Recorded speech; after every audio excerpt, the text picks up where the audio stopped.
Hi అండి, అందరికీ నమస్కారం. నా పేరు Swathi. Welcome to Swathi cooking and collections. ఈరోజు రెసిపీ వచ్చేసి గోంగూర పచ్చడి అండి.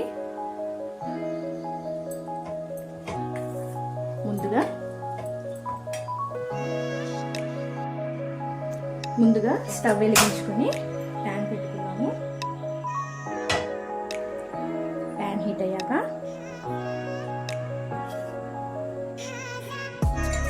2 స్పూన్ల వరకు ఆయిల్ వేసుకుంటున్నామండి. ఆయిల్ హీట్ అయ్యింది.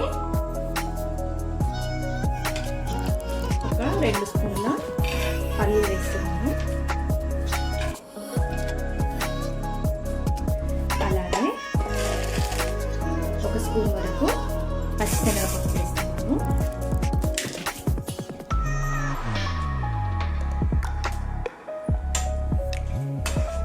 సిమ్లో పెట్టి వేయించుకుంటే లోపల వరకు బాగా వేగుతుంది పప్పులు.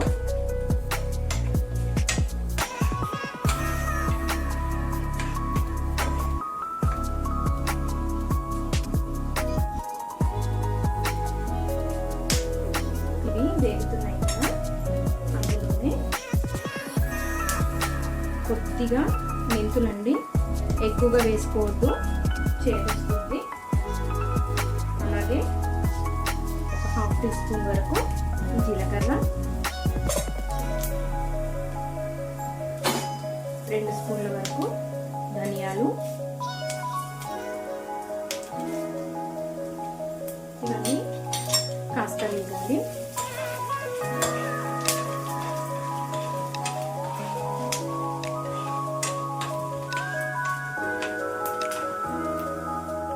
అందులోనే 1 స్పూన్ వరకు నువ్వులు వేస్తున్నాను.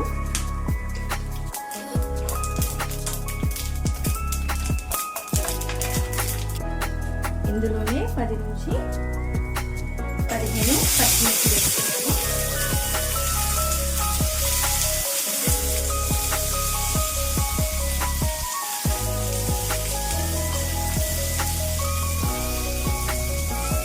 ఒకసారి కలుపుకొని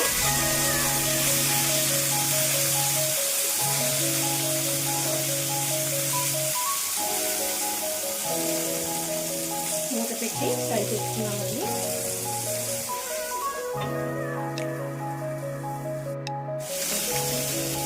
వీడియో స్కిప్ అయిందండి, నేను టొమాటోస్ వేయడం మీరు చూడలేదు కదా. ఒక మీడియం సైజు టొమాటో వేసి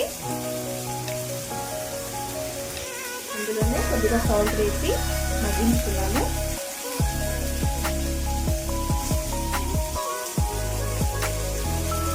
కలుపుకొని మూత పెట్టి మగ్గించుకున్నాము.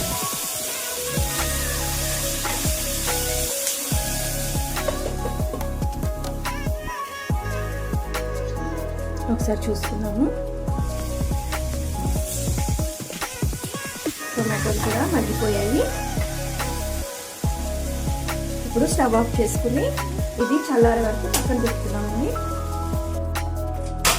ఇంకొక గిన్నె తీసుకున్నాము.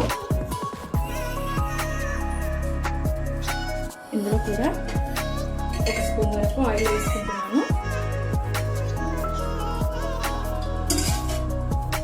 ఆయిల్ వేడవుతుందండి. ముందుగానే 2 కట్టల వరకు గోంగూర చిన్నగా ఇలా తుంచుకున్నాను. ఒక 2-3 సార్లు నీట్గా వాష్ చేసి పెట్టుకున్నాను. ఇప్పుడు ఈ గోంగూరని ఆయిల్లో వేసి ఫ్రై చేసుకున్నాను.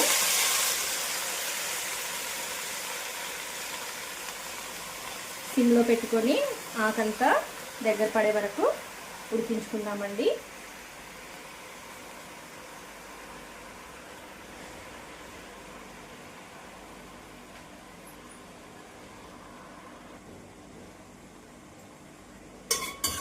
ఒకసారి కలుపుకుందాము.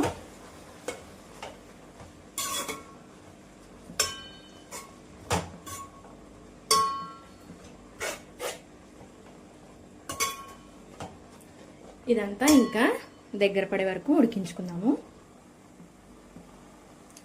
చూస్తున్నారు కదండి, ఆకు దగ్గర పడుతుంది. ఇంకోసారి చూసుకుందాము. గోంగూర అంతా బాగా ఉడికిపోయిందండి. మిక్సీ పట్టాల్సిన అవసరం కూడా లేదు, చాలా మెత్తగా అయిపోయింది. అయితే ఇందాక చూపించాను కదా, ఇలా మిక్సీ చేసుకున్నాను. మరీ మెత్తగా పేస్ట్ అయ్యే వరకు ఉంచుకోకుండా సరిపోతుందండి. కొంచెం బరకగా ఉంటేనే బాగుంటుంది. ఇందులోనే కొద్దిగా సాల్ట్ వేసుకుందాము.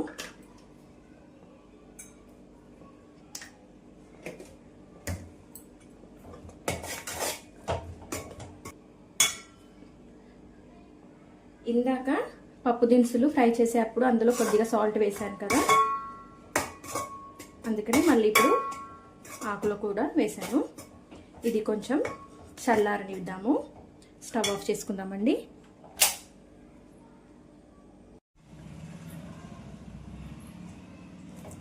ఆకు చల్లారిందండి. ఇందాక మిక్సీ చేసుకున్న ఇదంతా ఇందులోకి వేసుకొని కలుపుకుందాము.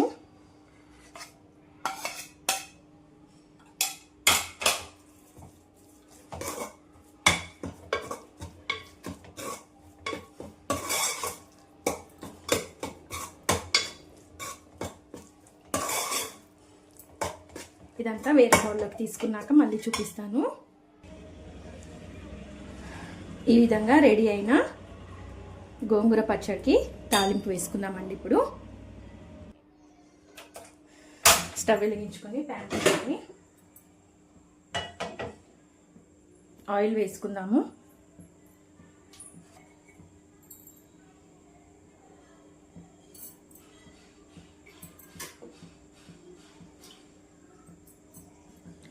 పచ్చడి ఎక్కువ రోజులు ఉండాలంటే కొద్దిగా ఆయిల్ ఎక్కువ పడుతుందండి.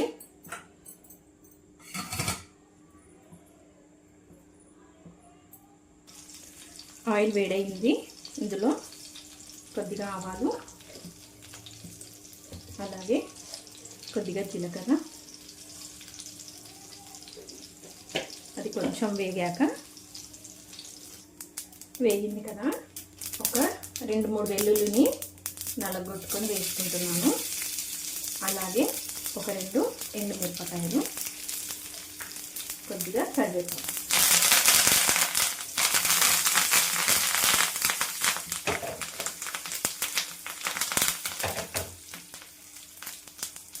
ఒక నిమిషం పాటు వేగనిద్దాము.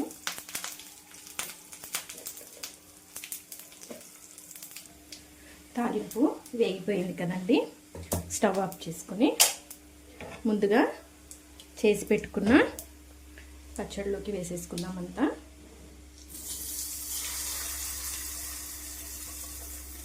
అంతే అండి, గోంగూర పచ్చడి రెడీ అయినట్టే. మీరు కనుక నా ఛానల్ని ఫస్ట్ టైం చూసినట్లయితే లైక్ చేయండి, షేర్ చేయండి, సబ్స్క్రైబ్ చేయండి. పక్కనే ఉన్న బెల్ ఐకాన్ని ప్రెస్ చేయండి. Thank you for watching.